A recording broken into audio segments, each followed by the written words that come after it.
Hello, আমি নন্দিতা।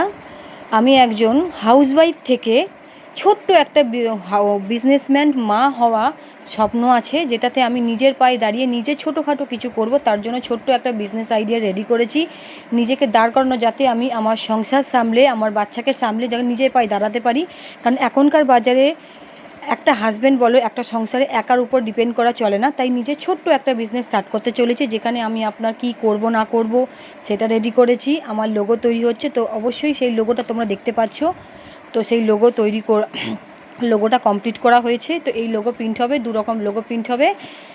তো কেমন কি হচ্ছে না হচ্ছে সব আপডেট দেবো। তো আমি একটাই কথা বলবো যে অবশ্যই সবাই নিজের পায়ে দাঁড়ানো ভালো, কারণ সংসার সামলে, বাচ্চাকে সামলে কেউ কোনোদিনও বাইরে বেরিয়ে কাজ করতে পারে না। যাদের পক্ষে সম্ভব তাদের সম্ভব, কারণ আমাদের হাউসওয়াইফদের পক্ষে এটা খুব ডিফিকাল্ট হয়ে যায়। তো ন্যাচারালি আমি একটা ছোট্ট বিজনেস স্টার্ট করতে চলেছি না। হ্যাঁ, সেটা কি না কি সেটা অবশ্যই তোমরা লোগো দেখে বুঝতেই পারছো। এমন একটা বিজনেস করবো যাতে আমার ছোটোখাটো হলেও আমার একটুখানি চলে, সেটা আমি কিছু করতে পারি, নিজের পায়ে দাঁড়াতে পারি। তো দেখে জানাবে কেমন কি হয়েছে আর কি করবো না করবো।